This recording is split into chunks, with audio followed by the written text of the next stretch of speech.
Question. A cup sink at church, altar, and baptistries, pond outlet shall discharge direct to the ground and not connected to the sanitary drainage system. Answer. Sacrarium. Question. No water closet or bidet shall be set lower. Question. No urinal be set closer than 0.3 meter from its center to any side wall or partition, nor closer than blank meter center to center. Answer. 0.6 meter. Question. No water closet or bidet shall be set closer than 0.375 meter from its center to any side wall or obstruction, nor closer than blank meter center to any similar fixture. Answer. 0.75 meter. Question. Automatically controlled blank bulb may be substitute for automatic flush tank. Answer. Flushometer bulbs. Question.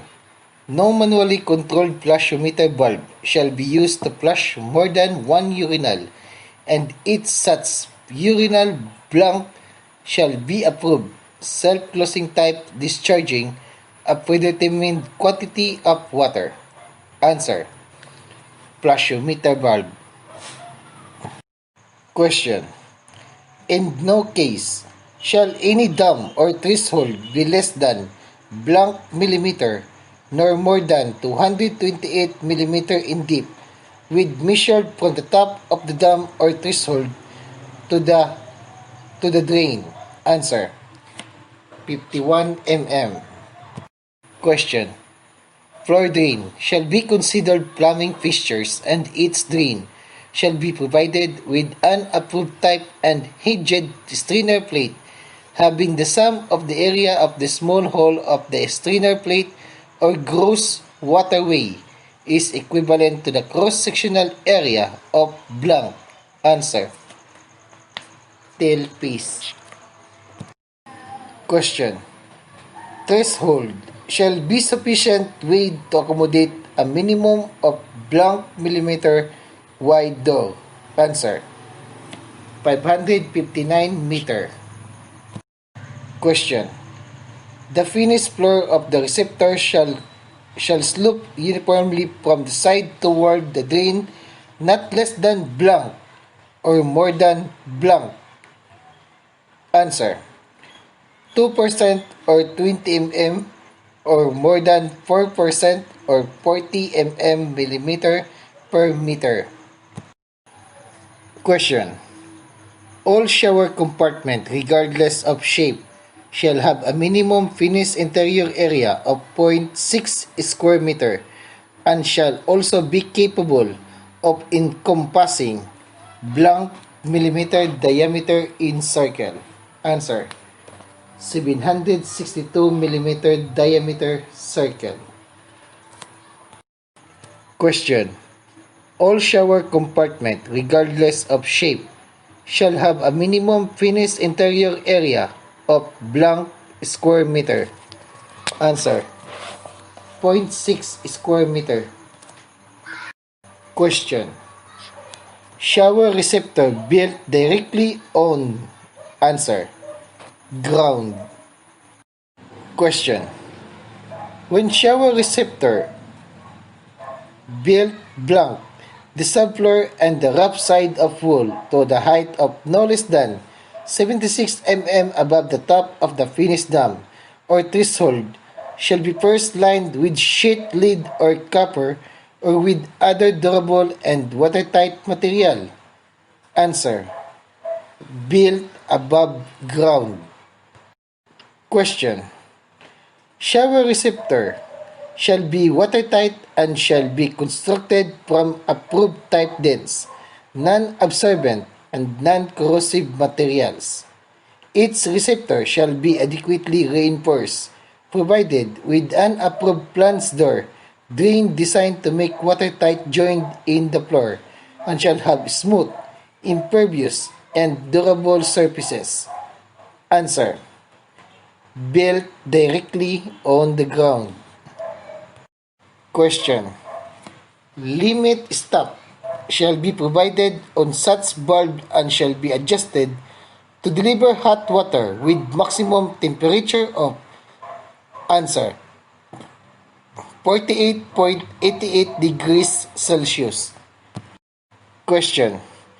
Drains in gutters shall be spaced not more than blank. Answer. 4.9 meters apart. Question. Thickness of copper pans or liner shall be at least answer at least gauge number 24 B and S or 0.5 millimeter thick. Question. Lead and copper subfans or lining shall be installed from all conducting substances other than their connecting drain by 6.8 kg asphalt felt or its equivalent, and no lead pan or liner shall be constructed of materials weighing less than answer 19.6 kg per square meter. It shall be the duty of the blank of a permit to make sure that the work will stand the test prescribed before giving notification and provide all the testing equipment and facilities required. Answer. Holder of a permit. It shall be the duty of registered and licensed master plumber doing the work authorized by the permit to notify the administrative authority that said work is ready for inspection. Such notification shall be given not less than blank days before the work is inspected. Answer. 3 days. Question. Notices of correction or violation shall be written by and hand-delivered to the permittee at the site of the work or sent by registered mail to the permittee's authorized representative. Answer. Administrative authority. Question. Any drainage or plumbing system, plumbing sewer, building sewer, private sewage disposal system, or part thereof, which is installed, altered, or repaired, is covered or concealed before the installation is inspected, tested, and approved as prescribed in this code, shall be uncovered for inspection and testing after notice to uncover the work that has been issued to the responsibility person at the job site by the blank. Answer. Plumbing inspector. Question. After the plumbing fixtures have been set under troughs filled with water, they shall be submitted again for a answer. Final test. Question. The piping of the plumbing, drainage, and venting system shall be tested with answer. Water or air. Question. If the system is tested in sections, its opening shall be tightly plugged except the highest opening of the section under test, and its section shall be filled with water, but no section shall be tested with less than blank meter head of water. Answer. 3 meter. Question. In testing successive section, at least the upper 3 meters height of the preceding section previously tested shall be tested again so that no joint or pipe in the building except the uppermost 3 meter of the system shall have been submitted to a test of not less than blank meters head of water. Answer. 3 meters head of water. Question. The air test shall be made by attaching an air compressor testing apparatus to any suitable opening, and after closing all other inlet and outlet to the system, The air is forced into the pipe system until there is uniform gauge pressure. Blank. Answer: 34.5 kPa. Question: the water shall be kept in the pipe system or in the portion under test for at least blank minutes before inspection starts. The system shall be tight at all joints. Answer: 15 minutes. After closing all other inlet and outlet to the system, the air is forced into the pipe system until there is a uniform gauge pressure of 34.5 kPa or sufficient to the balance column of mercury blank millimeter in height. Answer: 254 millimeter. A kPa air pressure may be substituted for the water test. Answer: 344.5 kPa. Question: the pressure shall be held without introduction of additional air for the period of at least blank minutes. Answer: 15 minutes. Question: all parts of the plumbing system of any building or part thereof that are moved from one foundation to another or from one location to another shall be completely tested as prescribed for the new work as described, except that wall or floors need not be removed during such tests, when other equivalent means of inspection acceptable to the blank are provided. Answer: Plumbing Authority. In the method of test, the piping shall withstand the test without leaking for the period of not less than blank minutes. Answer: 15 minutes. Question: he shall maintain the plumbing and drainage system of his premises under the jurisdiction of the Plumbing Authority in sanitary and safe operating condition. Answer: the owner or his agent. Question: shower receptor shall be tested for blank by filling with water to the level of the rough threshold. Answer: water tightness.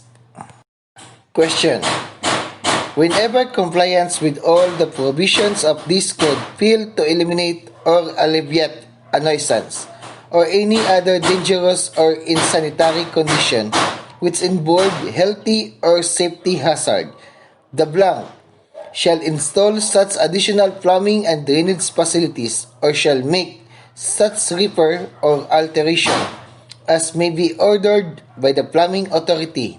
Answer: the owner or his agent.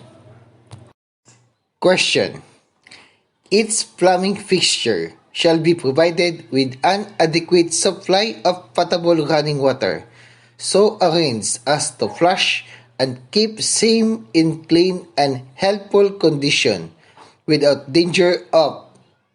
Answer: backflow or cross connections. Question: no person shall make an question. No person shall make a connection or allow one to exist between pipes or conduit carrying domestic water supplied by any public or private water service system and any pipe, conduit or fixtures containing or carrying water from any other source or containing or carrying water which has been used for other purposes, or any piping carrying chemical, liquid gases, or any substance, unless there is provided an approved blank backflow prevention device. Question: no water piping supplied by any private water supply system shall be interconnected to an approved city water supply system or any other source supply without the approval of administrative authority, blank, department, or other agencies.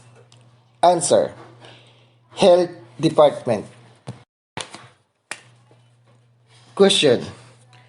No person shall install any water-operated equipment or mechanism or use any water-treating chemical or substances if it's found that such equipment, mechanism, chemical or substance may cause pollution or contamination of domestic water supply. Such equipment or mechanism may be permitted only when equipped with an approved blank assembly. Answer. Backflow prevention device. Question.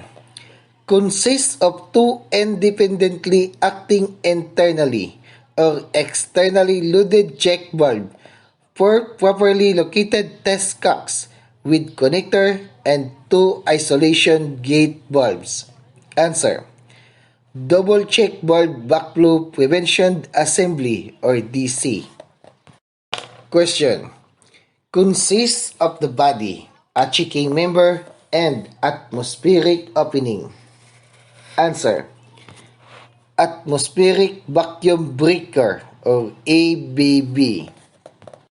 Question. Consists of two independently acting internally loaded check valve, a differential pressure relief valve, four properly located test cocks, and two isolation gate valves. Answer. Reduced pressure principal backflow prevention assembly or RP. Question. Consists of a loaded air inlet valve and internally loaded check valve, two properly located test cocks, and two isolation gate valves. Answer. Pressure vacuum breaker, backflow prevention assembly.